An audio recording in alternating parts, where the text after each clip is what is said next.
शिप्रा झा और बुलेटिन में सबसे पहले बात करेंगे उस नेता की जो आज बिहार में चर्चा का विषय बने रहे। सीतामढ़ी में बीजेपी के विधायक मिथिलेश कुमार ने दुर्गा पूजा पंडालों में घूम घूम कर पूजा समितियों के सदस्यों को तलवार और रामायण की किताब बांटी। बीजेपी विधायक के इस कारनामे पर कई सवाल भी खड़े हो रहे हैं और विरोधियों ने विधायक पर सांप्रदायिकता को बढ़ावा देने का आरोप भी लगाया है।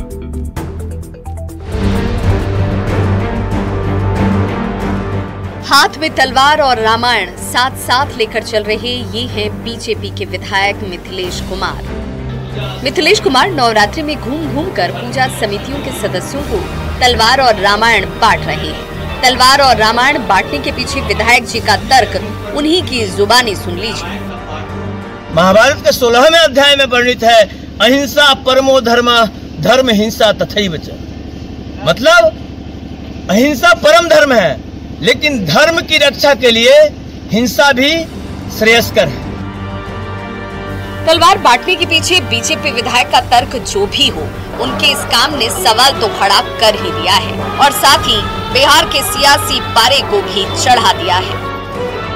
तलवार बांटने की छूट अगर आदरणीय नीतीश कुमार जी ने दे रखी है तो बिहार का भला भगवान ही करेगा। आरजेडी तो आरजेडी, बीजेपी की सहयोगी जेडीयू नेताओं को भी बीजेपी विधायक मिथिलेश कुमार का तलवार बांटना कुछ जच नहीं रहा।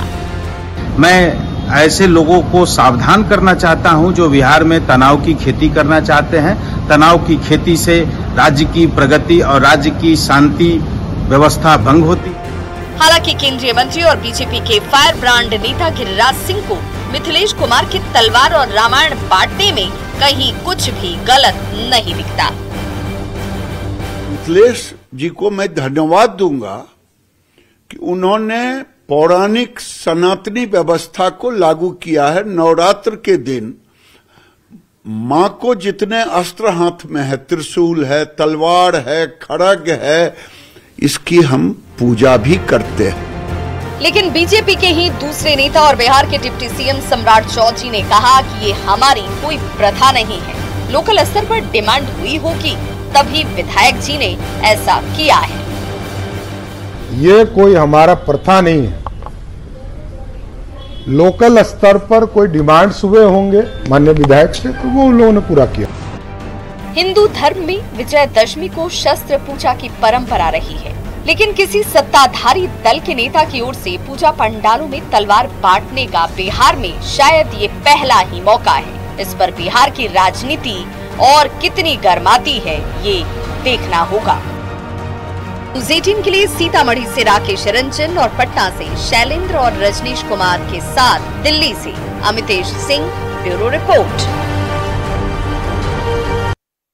और अब बात प्रशांत किशोर के उस बयान की जिसको लेकर बिहार में सियासत चरम पर है। दरअसल प्रशांत किशोर ने शराबबंदी पर एक ऐसा बयान दिया है जिस पर बिहार की सियासत गर्मा गई है। प्रशांत किशोर ने कहा कि अगर जन सुराज की सरकार बनी तो 1 घंटे में शराबबंदी खत्म कर देंगे।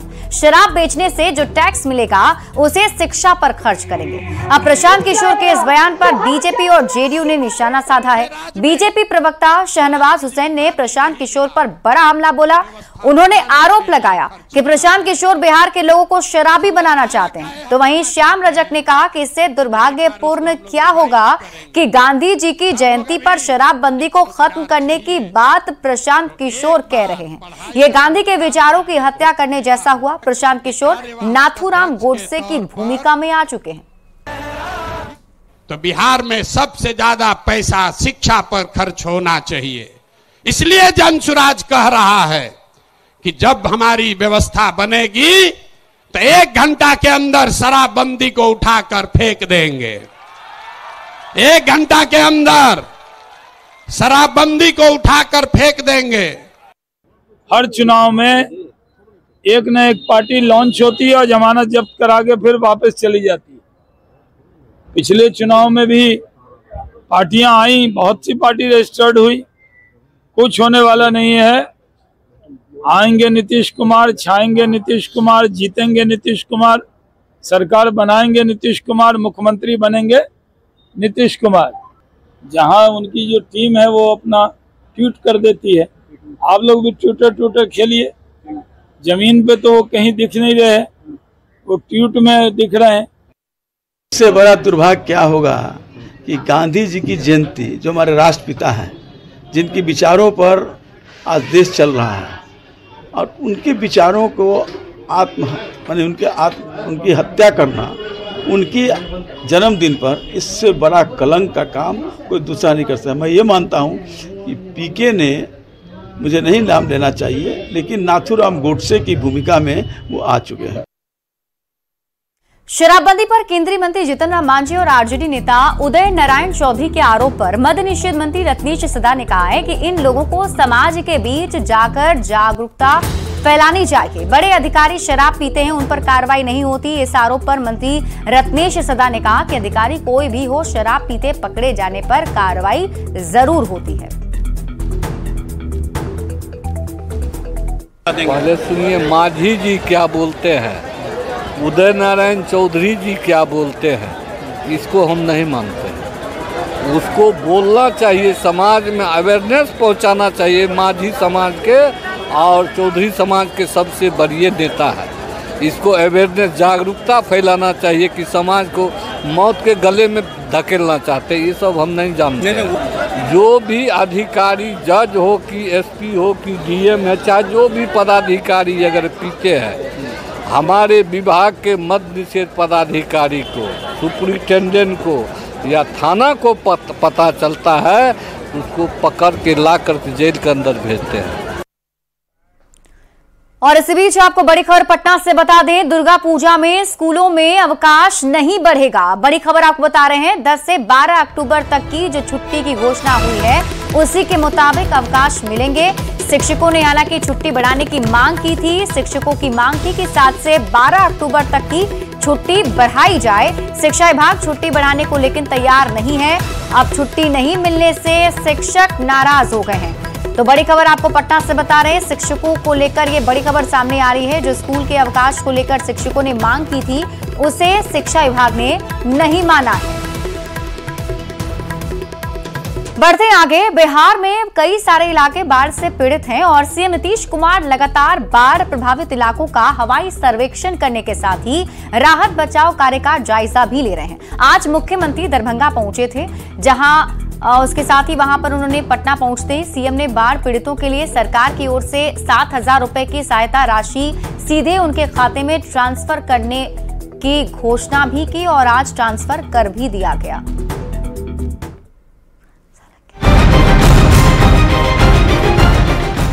बाढ़ से बेहाल बिहार के लोगों के लिए शुक्रवार शाम होते होते एक अच्छी खबर आई।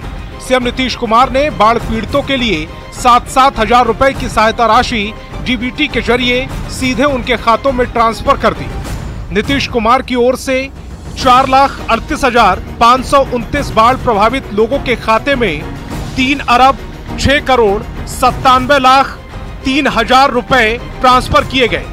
इसके पहले मुख्यमंत्री नीतीश कुमार ने दरभंगा में बाढ़ प्रभावित इलाकों का दौरा किया। मुख्यमंत्री ने लहरिया सराय पोलो मैदान स्थित बाढ़ राहत फूड पैकेजिंग सेंटर का निरीक्षण किया और अधिकारियों को राहत कार्य में तेजी लाने के निर्देश दिए। माननीय मुख्यमंत्री जी ने आपदा पीड़ितों के लिए, खास करके जो बाढ़ के समय में लोगों को सुविधा मुहैया कराया जाता है, उसका आदर्श उन्होंने प्रस्तुत किया है। और इससे पहले भी कभी हम लोगों ने देखा है, बाढ़ पीड़ितों को 25 किलो अनाज के लिए लोगों को गोली खाना पड़ता था। पिछले 3 दिनों में बाढ़ की स्थिति में थोड़ा सुधार हुआ है, लेकिन अब भी बड़ा इलाका और बड़ी आबादी बाढ़ से प्रभावित है। नवरात्र के दौरान बाढ़ से लोग परेशान हैं। हालांकि सीएम नीतीश कुमार लगातार हालात पर नजर बनाए हुए हैं और पीड़ितों तक सरकार की तरफ से पूरी मदद पहुंचाने की कोशिश हो रही है। सीधे खाते में 7,000 रुपए ट्रांसफर कर सरकार ने बाढ़ पीड़ितों के जख्म पर मरहम लगाने की कोशिश की है। न्यूज़ 18 के लिए पटना से शैलेंद्र कुमार और दरभंगा से विपिन कुमार दास के साथ ब्यूरो रिपोर्ट। तो सरकार की तरफ से बाढ़ पीड़ितों को राहत पहुंचाने की कोशिशें की जा रही हैं, लेकिन बाढ़ की वजह से बिहार के 13 जिलों के लोगों के लिए जीवन चुनौतियों से भरा हुआ बन गया है। बाढ़ के बाद कटाव ने भी दोहरी मार मारी है। कहीं अपने हाथों खुद का घर तोड़ने की विवशता है, तो कहीं सब कुछ गवा चुके लोगों को फिर से जिंदगी को पटरी पर लाने की जीवटता। देखिए बिहार के बाढ़ पीड़ितों का अंतहीन दर्द इस रिपोर्ट के जरिए।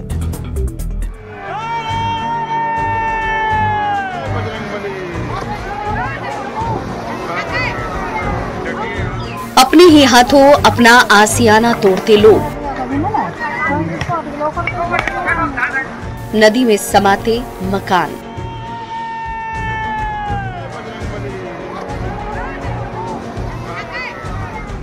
और अपने दर्द को आंखों में समेटे लोगों की जिंदगी यहाँ बहुत मुश्किल है। जी हाँ, ये है किशनगंज के टेढ़ागाछ प्रखंड के लोग, जिनकी आंखों के सामने एक दो नहीं बल्कि 24 घर रेतुआ नदी में समा गए। कटाव ज्यादा और परेशानी अथाह है।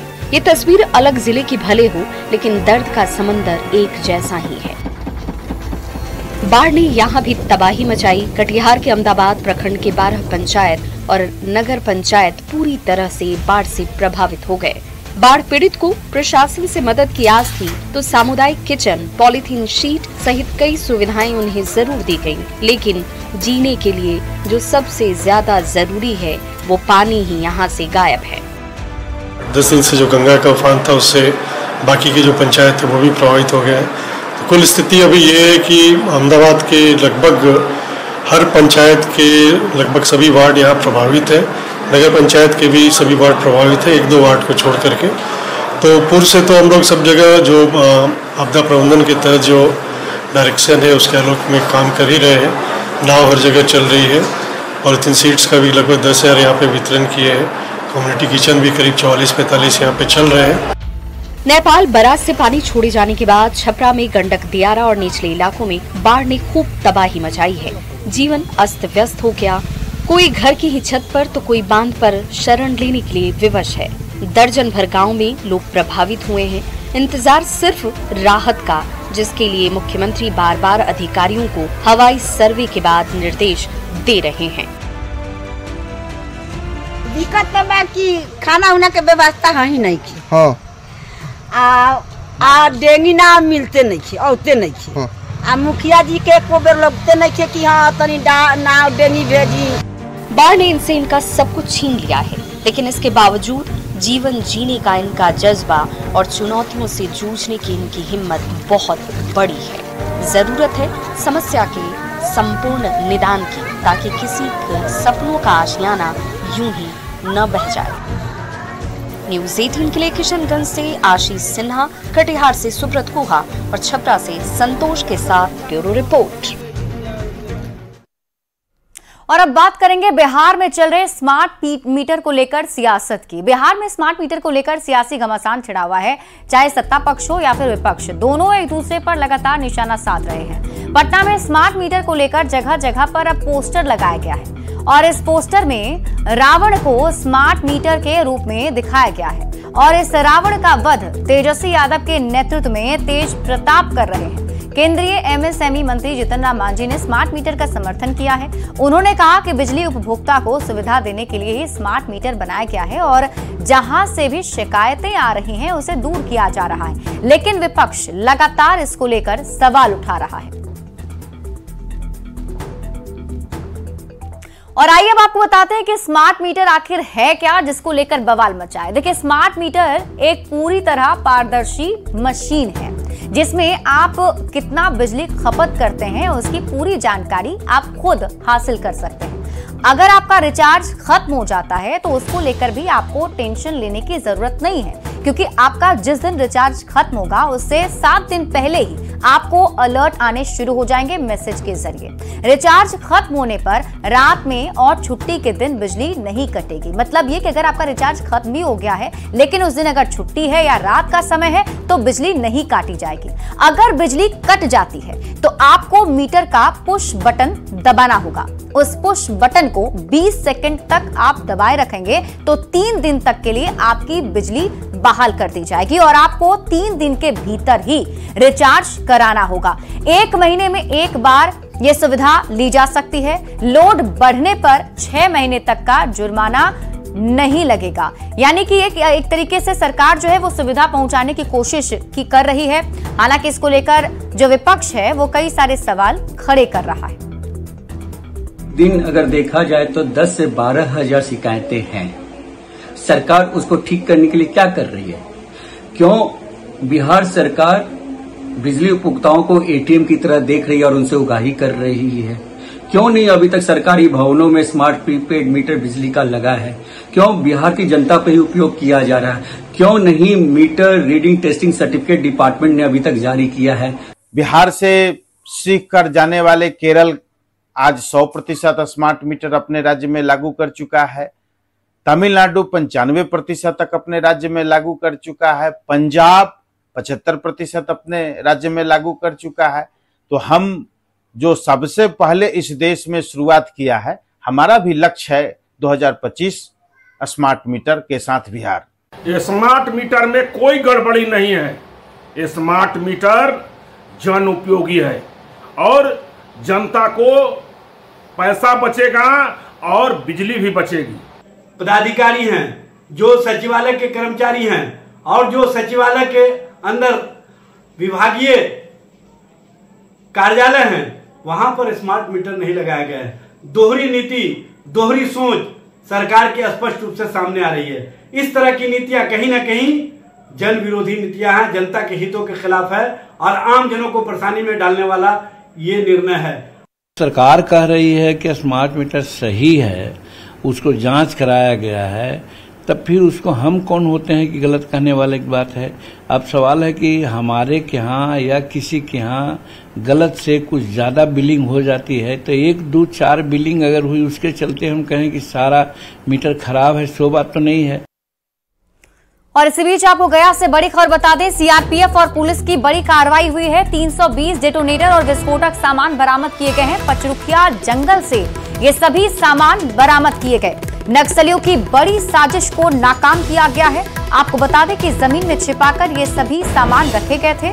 गया औरंगाबाद की सीमा पर पचरुखिया के जंगल से ये सामान बरामद किए गए। सीआरपीएफ, गया पुलिस और औरंगाबाद के सुरक्षा बलों ने ये बड़ी कार्रवाई की।